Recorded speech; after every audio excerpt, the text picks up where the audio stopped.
What's the price of a lifeline that feels like a noose? There's a line, thin and almost invisible, between helping someone out and enabling their worst impulses. And for weeks, I felt like I was tap dancing right on it. My conscience felt like a particularly aggressive wasp nest, buzzing with every passing thought of the house. It wasn't just about the money, though a substantial sum dangled precariously above our heads. It was about the moral cost of holding onto something that felt both a lifeline and a slowly tightening noose. We'd been living under this roof, a roof that belonged to someone else for so long, and now that it was suddenly ours, or rather, potentially ours, the cracks were showing in more than just the plaster. It had started innocently enough, as these things always do. My life as Amanda Taylor, 50F, a resilient survivor of far too many economic downturns and personal heartbreaks, had settled into a comfortable, if somewhat precarious, rhythm. I was the self-appointed den mother of what we affectionately called the sanctuary, a rambling old Victorian house in the less than glamorous part of town, divided into a collection of mismatched rooms and communal spaces. It was an unofficial co-op, a haven for the lost and the financially challenged, a place where the rent was always low, and the company, for better or worse, was always interesting. I'd found each other over the years, a motley crew of individuals who needed a soft landing, and the house had provided it, owned by a benevolent, if eccentric, old woman named Beatrice who had, until recently, been very much alive. Beatrice had been a force of nature, all sharp wit and surprisingly deep pockets, always dressed in caftans and smelling faintly of lavender and old books. She had a habit of taking in strays, human or otherwise, and we were her latest collection. We paid our rent, always on time because Beatrice didn't tolerate late payments, but she also never raised it. It felt less like a landlord-tenant relationship and more like a permanent house-sitting gig for a very particular aunt. The news of her passing came like a thunderclap on a clear day. George Walker, 42M, our resident cynic and the one with an uncanny ability to sniff out trouble, had been the first to hear. Worked a graveyard shift at a local convenience store, a job he mostly tolerated because it meant minimal interaction with customers and plenty of time to scroll through his phone, a constant companion. George, all sharp angles and perpetually rumpled clothes, had sauntered into the kitchen one morning, cradling a mug of lukewarm coffee, and delivered the bombshell with his usual dry detachment. Beatrice kicked the bucket, he'd announced, his eyes fixed on the newspaper. Obituaries in the Gazette. Funerals Friday. A hush had fallen over the communal kitchen, usually a cacophony of clanging pots and muttered complaints. Billy Wright, 70M, my childhood hero, a man whose easy laugh and calloused hands had taught me how to fix a leaky faucet when I was 10 and how to pick myself up after my first real heartbreak when I was 20, slowly put down his teacup. Billy, with his shock of white hair and perpetually kind eyes, had been Beatrice's longest-standing tenant, nearly 15 years. He'd known her longer and, I suspected, better than any of us. He looked genuinely saddened, a rare sight for a man who usually wore an expression of contented serenity. "Poor Bea," he murmured, shaking his head. She was a good woman. Virginia Fitzgerald, 56F, our reluctant leader, usually the one to organize communal dinners and mediate disputes over thermostat settings, stood frozen with a half-sliced avocado in her hand. Virginia, a former librarian with an impressive collection of vintage scarves and an even more impressive ability to make anyone feel heard, was the glue that held our disparate household together. "Beatrice," she repeated, her voice barely a whisper. "Oh dear, how sudden." Jennifer Morris, 46F, the misunderstood loner of our group, who usually kept to herself in her room, emerging only for food or the occasional shared movie night, had actually come out into the kitchen that morning. She was always quiet, often lost in thought, and wore an air of gentle melancholy that made her seem perpetually just out of reach. Jennifer, whose eyes always seemed to be watching, absorbing everything without comment, simply nodded, a slight frown creasing her brow. She hadn't known Beatrice as long as some of us, but I'd seen her share quiet moments with her on the porch, a rare smile gracing her lips. The funeral was a sparsely attended affair, mostly distant relatives we'd never seen before and us. We sat in a row, a strange little family united by a roof and the memory of a woman who had given us all a chance. It was after the service, during the lukewarm tea and stale biscuits at the reception hall, that we met Mr. Davies, Beatrice's solicitor. He was a portly man with a perpetually worried expression and a briefcase that looked as old as he was. He pulled me aside first, I think because I was the most visibly adult among us, or perhaps just the one he recognized as the primary contact for house matters. "Ms. Taylor," he begun, adjusting his spectacles. Beatrice left some specific instructions regarding the house and her tenants. My heart had done a little leap. I assumed it was something about rent or a new landlord. I certainly was prepared for what came next. He'd invited us all, the 5 of us still living in the house, to his office the following week for the reading of the will. It was unusual, he'd admitted, for a will reading to involve tenants, but Beatrice had been unique. The solicitor's office was stuffy, smelling of old paper and dust. He sat on uncomfortable chairs, a bizarre tableau of nervous anticipation. George was fidgeting, Billy was tracing patterns on his knee, Virginia was trying to project an air of calm, and Jennifer was just still. I found myself clenching and unclenching my hands in my lap. Mr. Davies cleared his throat, unfolded a thick parchment, and began to read. Most of it was standard legal jargon, bequests to various charities, a few distant cousins, until he got to the house. "My beloved home, 14 Elmwood Lane, and the individuals who have come to call it their sanctuary," he read, his voice surprisingly steady. "It is my wish that this house continue to be a haven.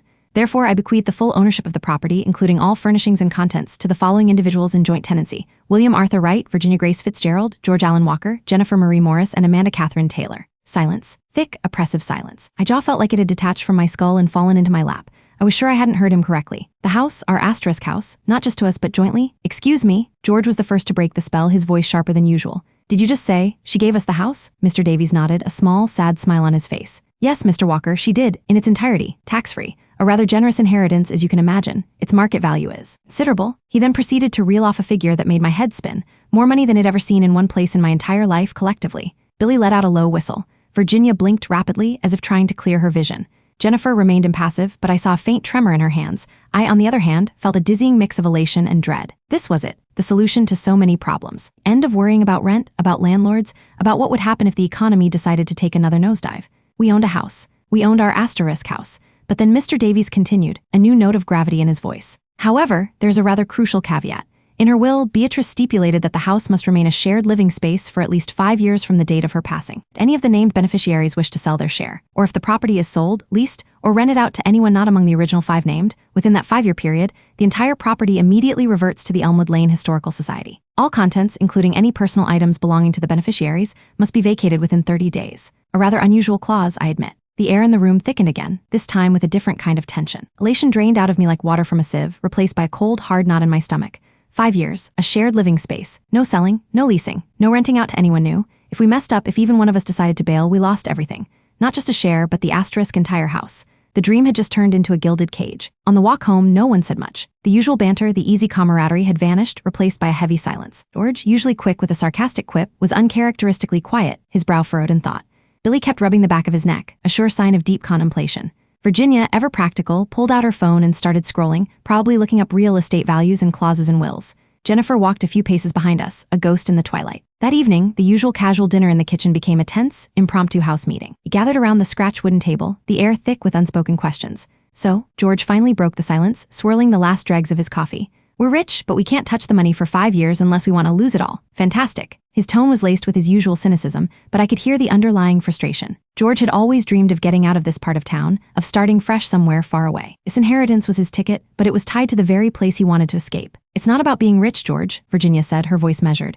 It's about security. This house is paid for. No more rent. Think about that. Think about what Virginia, he shot back, a flash of anger in his eyes. Think about being trapped here. With all due respect, I like you all, but living with 5 people indefinitely, that wasn't exactly my life plan. No one's was, I interjected, trying to keep my voice calm. But it's a gift, a second chance. How many people get something like this? I felt a surge of defensiveness. This house, this situation, felt like the universe finally throwing me a bone after a lifetime of scraps. Billy, who had been quietly listening, finally spoke up, his voice gentle but firm. Beatrice always had her reasons. She wanted us to look after this place, look after each other. She knew we needed it. He sounded genuinely touched, almost reverent.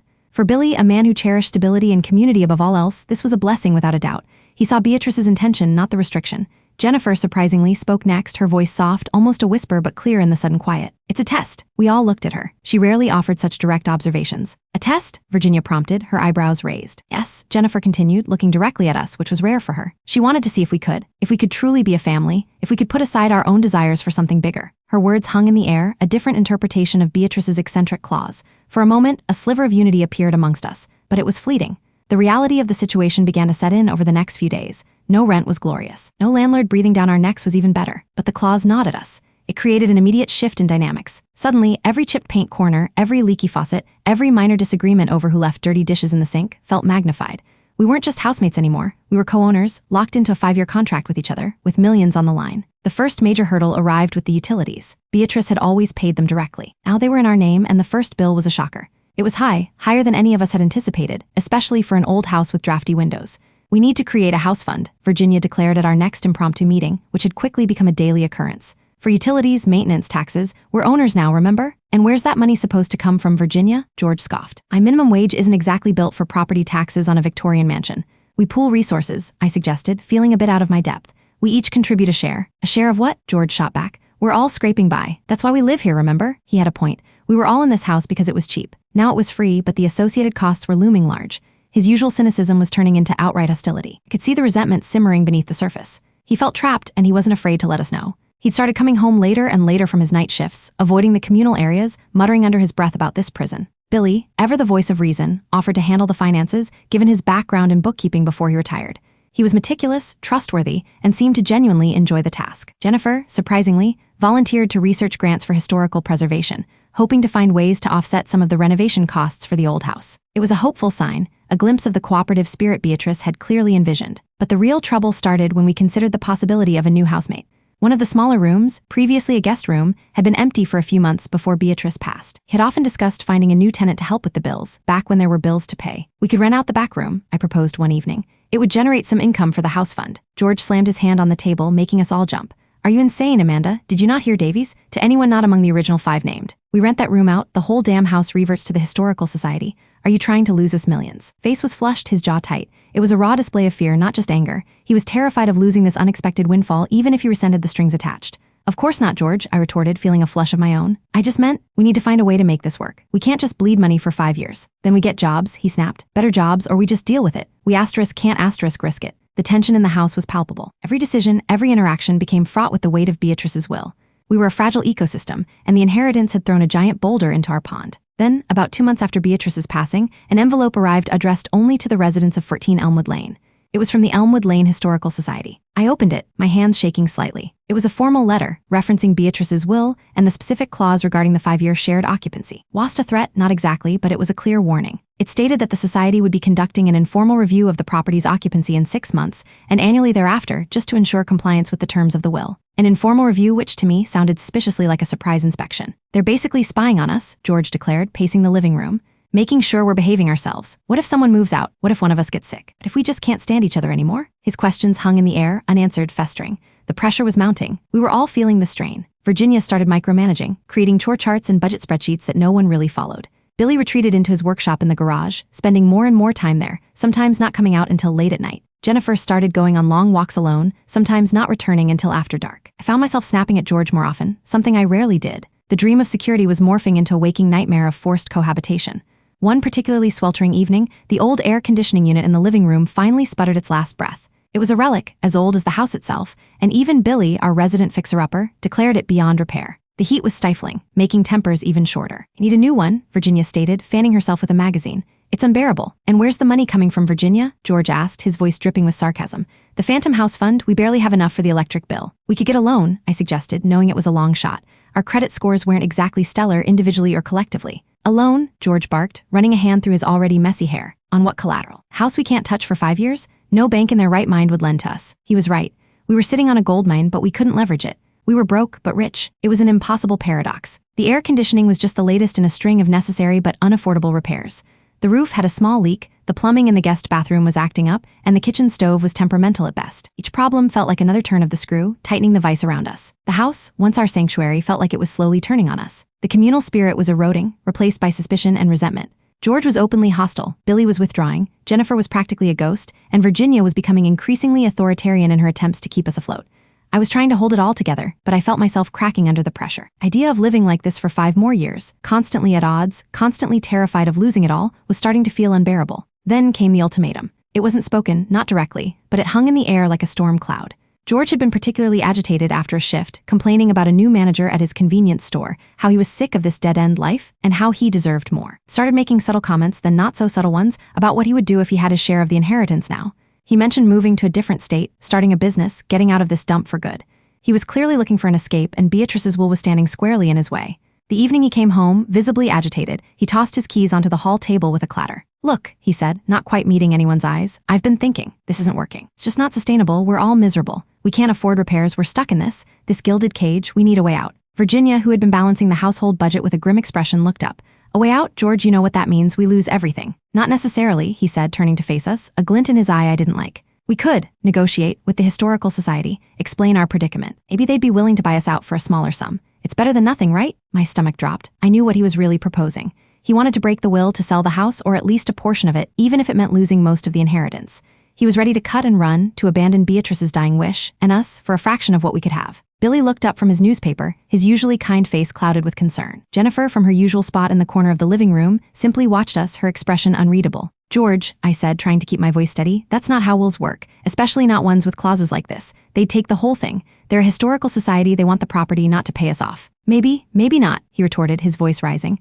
But what's the alternative, Amanda? 5 years of this. Arguing over every dime, of living in a falling apart house because we can't afford to fix it, of driving each other crazy? I can't do it. I just can't. Something has to change. The words hung in the oppressive heat of the living room, heavier than the summer air. His meaning was clear, even if not explicitly stated. He was threatening to force our hand, to break the terms of the will if we didn't find a solution, his asterisk solution soon. He had a ticking clock, a house that was slowly deteriorating, and a housemate who was on the verge of detonating the whole thing. The dream of the inheritance had become a very real, very dangerous moral dilemma, and I knew, with a chilling certainty, that the next few weeks would determine everything. The oppressive heat in the living room seemed to amplify George's words, turning them into a physical weight pressing down on us. His ultimatum, unspoken but clear, hung in the stagnant air, threatening to shatter the fragile peace we'd precariously maintained. My mind raced, grappling with the impossibility of it all. Sell the house? Abandon Beatrice's last wish? Give up the only true security it'd ever known, for a fraction of what it was worth just to appease George's restlessness? George, you can't be serious. I finally managed, my voice tight. You know what that means. It's not just your dream of moving away, it's asterisk everyone's asterisk security. It's all of us, out on the street, losing everything Beatrice wanted for us. He threw his hands up, a gesture of exasperation. And what's the alternative, Amanda? I just told you. We're bleeding money we don't have for repairs, we're suffocating in this heat because the AC's busted, and we're all walking on eggshells around each other. This isn't a sanctuary, it's a gilded cage, and I for one am ready to gnaw my arm off to get out of it. He looked at each of us, his gaze lingering on Billy and then Virginia. Are you all just going to sit here and watch this place fall apart around us until the Historical Society swoops in and takes it anyway? Virginia, usually so composed, looked utterly defeated. He has a point, Amanda, she admitted, her voice low. The budget. It's unsustainable without significant income. Can't get loans, we can't take on new tenants. What do? Billy, his face etched with worry, slowly folded his newspaper. Bea meant this to be a home, George, not a prison. There has to be another way. She wouldn't have set this up if she thought it was impossible. His eyes, usually so full of gentle wisdom, were troubled. Jennifer, who had been silent, observing from her corner, finally shifted. Her gaze, which had seemed so impassive, now held a glint of something I couldn't quite decipher. Historical Society, she murmured, her voice barely audible but somehow cutting through the tension. They want the house preserved. Not just its structure, but its purpose. They wouldn't want it to fall into disrepair any more than Beatrice would. George scoffed. So what? We call them up and say, hey, want to give us money for repairs so we can continue living here for free? Not exactly a winning proposition, Jen. Oh, Jennifer said, her eyes fixed on something in the distance, as if piecing together a complex puzzle. But what if we help them? What if we align our interests? She didn't elaborate, retreating back into her quiet observation, leaving us with another cryptic clue. The argument didn't resolve that night. George stormed off to his room, slamming the door. Virginia retreated to her spreadsheets, looking more stressed than ever. Lee went back to his workshop, the faint hum of power tools starting up a few minutes later, a sign of his need for solitary work. I sat there, stewing in the oppressive heat and the weight of George's words. He was right about one thing, something had to change. We couldn't go on like this. The tension was tearing us apart, and the house was, quite literally, crumbling around us. 2 weeks later, the situation had only escalated. The heat wave continued, making the house feel like an oven. Roof leak, previously a minor annoyance, had worsened with a sudden downpour, leaving a growing water stain on the ceiling of the communal dining room. George was openly antagonistic, complaining constantly, his presence radiating an almost aggressive negativity. He'd started talking about finding a way to get my share, one way or another, a chilling implication that suggested he might deliberately break the will, knowing it would revert to the Historical Society. 6-month review was creeping closer, and I could feel the clock ticking louder with every creak of the old house. We need a meeting, I announced one sweltering morning, my voice more determined than I felt. A real one, not just complaints. We need solutions. Now. Reluctantly, everyone gathered in the stifling living room later that evening, the air thick with unspoken resentment. Even Jennifer was there, perched on the edge of an armchair, her gaze flitting between us all. George, your points are valid, I began, trying to keep my tone even. This isn't sustainable the way it is. But breaking the will isn't an option, we lose everything. Beatrice's intent was for this house to be a sanctuary, not just a place we're forced to endure for 5 years. Then what, Amanda? Magic money tree? George sneered. No, I said, meeting his gaze squarely. A creative solution. Jennifer, you said something about aligning our interests with the Historical Society. What did you mean? All eyes turned to Jennifer, who seemed surprised to be put on the spot. She hesitated, then slowly began to speak, her voice gaining a quiet confidence I hadn't heard before. I've been reading up on the Elmwood Lane Historical Society's mission. They're dedicated to preserving the town's architectural heritage and history. They host events, offer tour of historical homes, sometimes even use them for workshops. Virginia's eyes widened. Workshops? Like what? Hold classes on traditional crafts, local history, even art classes, Jennifer explained, warming to the topic. They're always looking for unique venues, especially houses with a story. And this house, she gestured around the grand but faded living room, has a lot of story. Billy, who had been listening intently, nodded slowly. Beatrice loved history. She'd tell me stories about this house, about the families that lived here. She said it always had good energy. Oh, what are you suggesting, Jennifer? George asked, a flicker of something other than cynicism in his eyes. Curiosity, perhaps. I'm suggesting, Jennifer continued, her voice gaining strength, that we approach the Historical Society with a proposal. Not for them to buy us out, but for us to partner with them. We have the house, they have the programs and the audience. We could offer parts of the house for their workshops, their events. Could help with the upkeep, with preservation grants, in exchange for regular access. It gives them a tangible asset for their mission, and it gives us the resources we desperately need without breaking Beatrice's will. Silence. This wasn't a quick fix or a way to sell out, but it wasn't living in poverty in a decaying mansion either. It was a path forward. That's actually not a terrible idea, Virginia mused, already pulling out her notepad. Would still be a shared living space for us, as per the will, but it would generate income and provide maintenance. and it satisfies the Historical Society's interest in preserving the property. George, however, remained skeptical. And what are we, glorified caretakers? Do we just open our home to strangers? Not strangers, George, I said, seeing the glimmer of a chance. Partners. We'd be curators of Beatrice's legacy. And it's not like they'd be living here. Would be structured, scheduled events. We could even be involved. Billy, you're a fantastic storyteller. You could share stories of the house. Virginia, your organizational skills would be invaluable. Jennifer, your research has already shown us the way. And George, I paused, looking at him, you're good with people despite your protests. You could manage bookings, security. Your night shift experience gives you a unique perspective on logistics. He actually looked startled by the suggestion. Manage bookings? Why not? I pressed. It's a way to leverage our skills instead of just feeling trapped.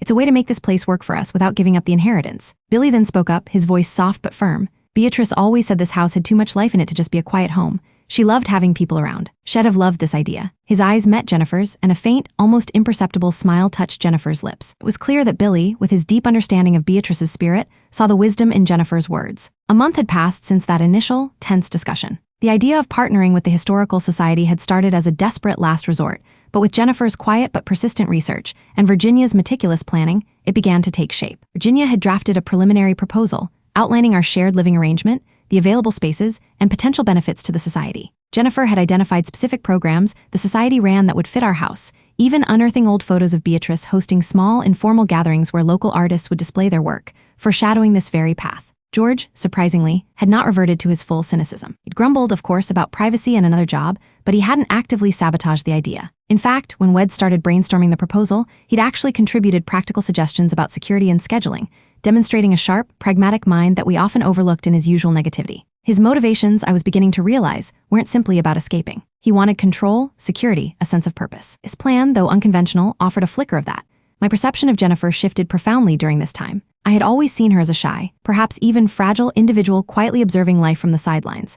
But as she delved into the Historical Society's archives and articulated her vision for the house, a quiet strength emerged. She wasn't just a loner. She was a deep thinker, a strategist with an uncanny ability to connect disparate pieces of information. Her misunderstood nature wasn't about being odd. It was about her needing time to process, to internalize before she spoke. When she did, her insights were profound. The turning point came when we had our first formal meeting with Mr. Davies and representatives from the Elmwood Lane Historical Society.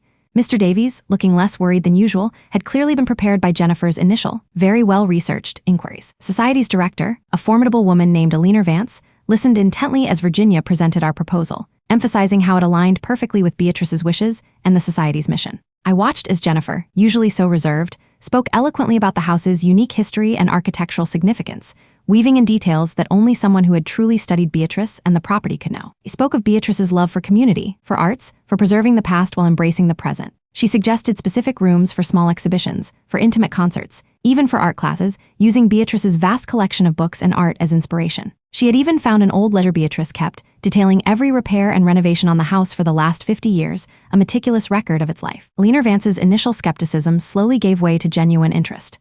The idea of a living museum, a shared space that was actively contributing to the community, was appealing. It was unique, and it solved their own problem of finding suitable, accessible historical properties.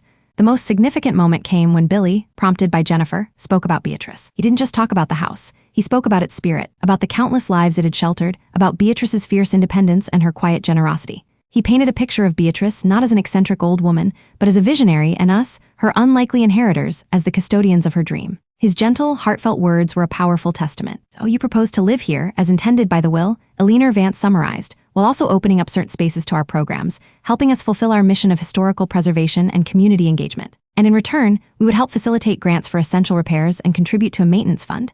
Exactly, Virginia confirmed, a hopeful glint in her eye. It's a symbiotic relationship. Maintain the house as a functional, vibrant part of the community, and it provides us with the means to do so without violating the terms of the will. George, surprisingly, spoke up, and we set clear boundaries. Schedules, security, liability, we're not running a free-for-all. This is still our home. His pragmatic interjection, though a little gruff, somehow solidified the proposal, showing that we were serious, not just desperate. Alina Vance leaned back, a thoughtful expression on her face. It's unconventional, certainly, but it has merit. Ms. Morris, your research into Beatrice's past initiatives and the house's history has been quite illuminating. Mr. Wright, your personal testimony paints a vivid picture. We will need to draw up a formal agreement, of course, iron out the details. But I believe we can make this work. A collective sigh of relief, almost imperceptible, went through our group. The resolution wouldn't be instantaneous, but it was within reach. Just as the 6-month mark approached for the Historical Society's informal review, the air conditioning unit was finally replaced, paid for by a modest initial grant secured by Jennifer and Virginia, along with a significant contribution from Billy. He had quietly liquidated some old stocks, revealing a financial stability he rarely spoke of. "Beatrice taught me a lot about patience and investing, Amanda," he'd said with a wink, "and about looking after your own." He'd always been our quiet hero, but now he was an active partner, investing not just his time and wisdom but his resources into the collective future of the house. His previous withdrawal wasn't disinterest. It was deep contemplation and perhaps a testing of the waters to see if we were truly worthy of Beatrice's trust. He wasn't just a childhood hero, he was a silent anchor. The informal review was less an inspection and more a collaborative discussion. Lena Vance, accompanied by a society architect, toured the house, not looking for faults but assessing potential. She admired the renovated AC, noted the patch roof, Billy's handiwork, utilizing a small portion of the grant, and discussed future plans for the kitchen. She expressed particular interest in Jennifer's idea for a small, rotating art exhibition in the front parlor, featuring local artists, something Beatrice herself had encouraged in a smaller way. House, once a source of constant conflict, was slowly transforming. It was still a shared living space, still our asterisk home, but it was also beginning to hum with a new purpose. We had established a rotating schedule for communal cleaning and maintenance, which George, surprisingly, adhered to with grudging efficiency. Virginia, less stressed about the budget, delegated more, allowing her natural leadership to guide rather than control. Billy was often found in his workshop, but now, he was building display stands for Jennifer's art exhibition ideas or repairing antique furniture from Beatrice's collection that could be used in the public areas. Jennifer, no longer a ghost, was becoming the quiet force behind much of our progress, her unique insight proving invaluable. Shed found joy in this new purpose, a way to connect with the world on her own terms. I saw her spending more time in the communal spaces, her quiet observations now often turning into thoughtful suggestions. I realized my initial perception of her as simply a loner was deeply flawed. She wasn't avoiding us, she was processing, and she had been, all along, one of the most keenly aware people in the house. My own role shifted from den mother, trying to hold chaos at bay, to facilitator, learning to trust the strengths of those around me, even George. I had learned to step back and let others lead, and to recognize that my own desire to fix everything sometimes prevented true collaboration. George still had his moments of cynicism, his grumbling about another day in the office of Beatrice's folly, but the edge was gone from his voice. He'd even taken pride in the security systems he'd helped install, and once, I'd overheard him talking to a friend on the phone, not complaining about the house, but describing the upcoming art exhibition, a hint of genuine excitement in his tone. He hadn't escaped, not in the way he'd initially envisioned, but he had found a new kind of freedom, one that came from purpose and shared responsibility rather than flight. The black sheep of the family was finding his place in the flock, however reluctantly. The path ahead was still long, 5 years stretching out before us, filled with the inevitable challenges of living together and managing a historic property. But the overwhelming sense of dread, the constant fear of losing it all, had been replaced by a quiet determination. We weren't just stuck in a gilded cage. We were building something new, something that honored Beatrice's legacy, a true sanctuary, not just for us, but for the community. The surprise inheritance hadn't just given us a house, it had given us a chance to build a real home together.